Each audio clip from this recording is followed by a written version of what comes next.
So there is a clip circulating around the internet because of the Chrono Odyssey previous beta that just happened, of people saying that Chrono Odyssey just ripped the forts from New World and that they're copying New World and it's plagiarism and blah blah blah blah blah.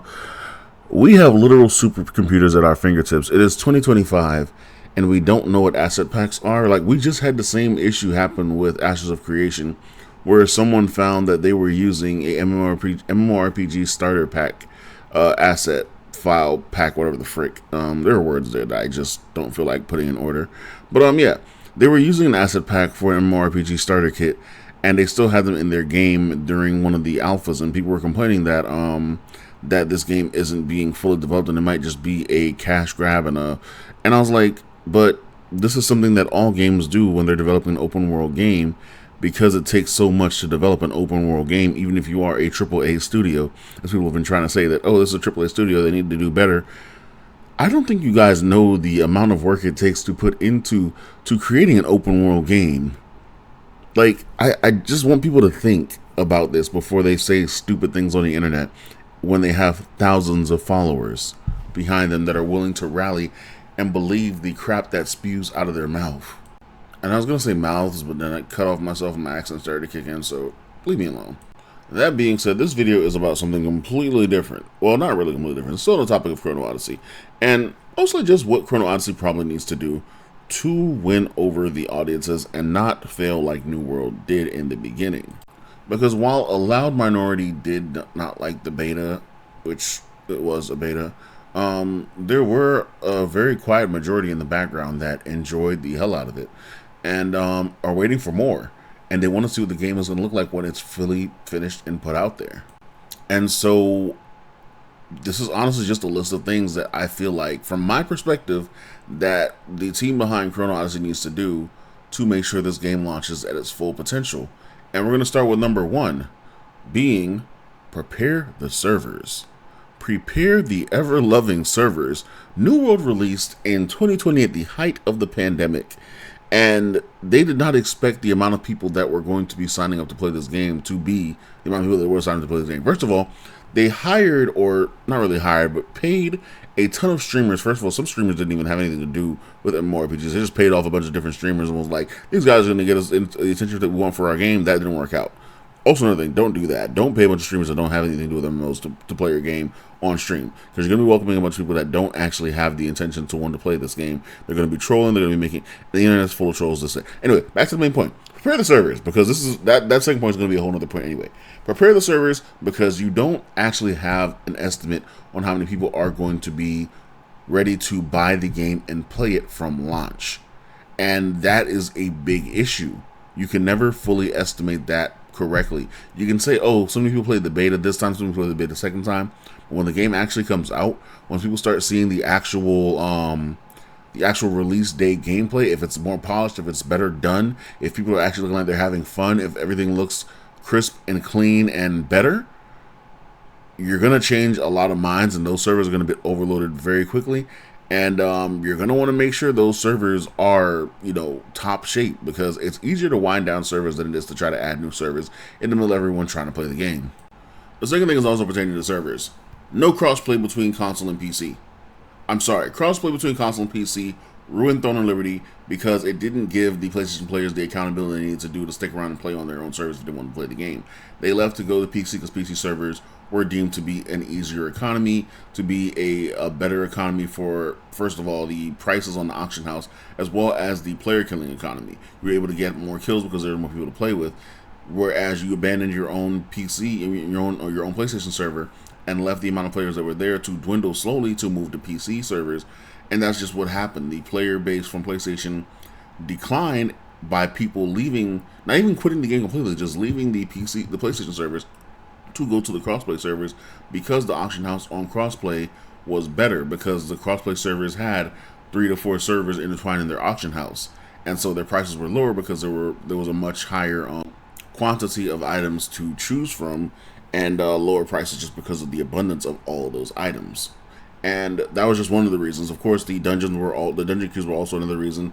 Once again, as people decided to trickle out from the crossplay server, from the PlayStation server to the crossplay servers, we lost the ability to get those people in queue, and so the queues went from being like 30-second queues to being 2-minute queues to being 20-minute queues to being 30-minute queues to being hour-long queues. So where now PlayStation players have to either play within their guild or sit in hour-long queues trying to get into a dungeon, like a regular dungeon that they want to run, and that's honestly ruining the PlayStation server even more. And I feel like that's the goal of what Throne of Liberty is trying to accomplish, what Amazon and NCSoft is trying to accomplish. But I can't be sure to say that completely. So to avoid that situation where the PlayStation server just slowly dies out, just drop crossplay from console to PC completely. Do Xbox and PlayStation crossplay. That'll be fine enough, to be honest. But honestly, I don't like the idea that there would be crossplay between PC and console. And PC players generally treat console players worse just because we're playing on console anyway. And the toxicity there is just a whole nother level of crap to deal with. And yeah, no one wants to deal with that. If you are going to have a PlayStation only server or a crossplay only server, promote that server, please and thank you. Because New World did not promote the PlayStation server when they released the game. Nobody knew there was a PlayStation only server on New World, so everybody went and played the crossplay server. They didn't have fun because the PC players had a bunch of bots that were running around, logging everything, mining everything, and just ruining the game's general economy for new players that were coming in on console, trying to enjoy a fresh game. If they would have known the PlayStation server was out and was there, they would have played the PlayStation server and probably been able to enjoy the game a bit more. I can't say for a fact, but I've heard the same thing from many people that tried to play the game on PlayStation through the crossplay servers. They didn't know that there was a PlayStation only server because they didn't know that you could just click through the button to make it to where you could hop on the PlayStation only server. They didn't know that was an option. They just played the crossplay server because that was what was put out to them. Naturally, if you were playing on PlayStation, I feel like the automatic button to be prep or the automatic server you should be loaded onto would be a PlayStation server or a crossplay console server if there's a crossplay console server. But that wasn't the case with New World, and they made a big mistake and fumbled a big bag with that because that made a lot of people quit New World that were playing crossplay from PlayStation. So stepping away from the server stuff, the other thing is, and this is going to be pertaining to regular gameplay mostly, is regulate the marketplace pricing, please. Not many games do this enough. They like to promote a free market style pricing to where players can set their own prices. No, players don't need that type of ability because I've seen it wreck marketplaces in video games before. Just honestly regulate it because players don't need that much control over what the market looks like. If the market decides to skew, it should be based on the supply and demand of the actual items itself, based on the game's algorithm. But letting the players control that market themselves is setting it up to either crash the market daily or just bottom it out every other day, depending on who decides to go log the most, who decides to go mine the most, who decides to gatekeep areas through PvP. Like, just regular things like that, it can ruin the market in a game. And this game would have a big issue with that because, of course, the mining, the logging, all those things are open world.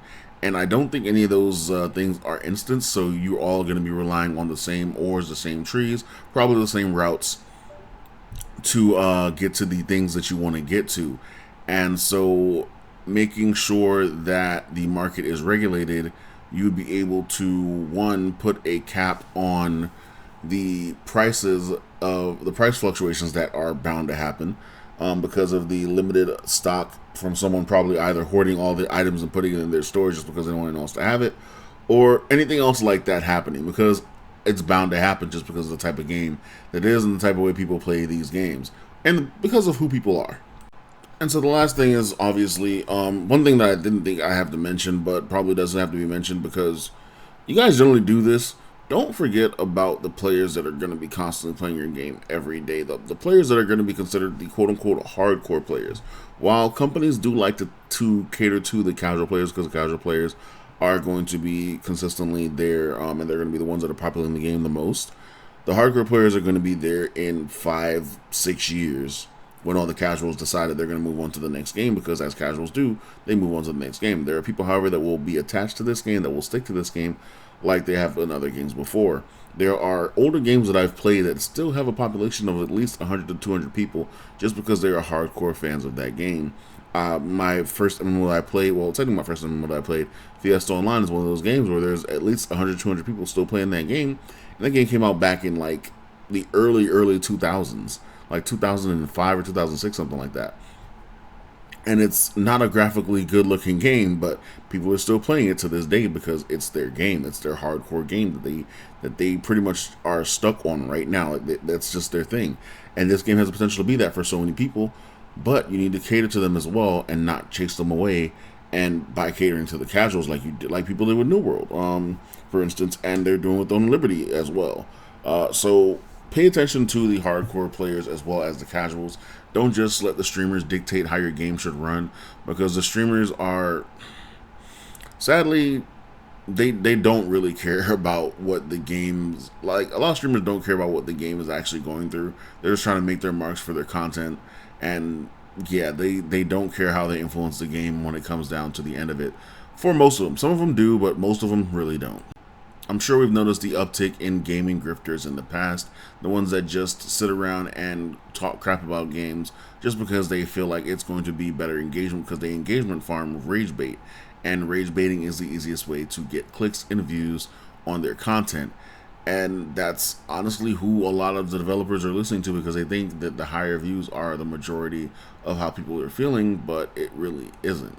But anyway, that's pretty much it for this video. That's pretty much everything I think. Well, not everything, but I have a lot of thoughts when it comes to this. But those are some of the things I do think that Chrono Odyssey needs to work on before it does launch, and even during the launch and after the launch, post-launch, and for the longevity of the game, what they need to do to keep this game running, especially on the console servers, which they say this game is going to be optimized for. So here's hoping there's that as well, because they said the Unlimited is going to be optimized for console, and that doesn't really run that well during Siege or any like large-scale content. So we'll see how this goes with this promise of optimization. But anyway, thank you guys for watching. I'll catch you guys in the next video. It's been forever, and peace out.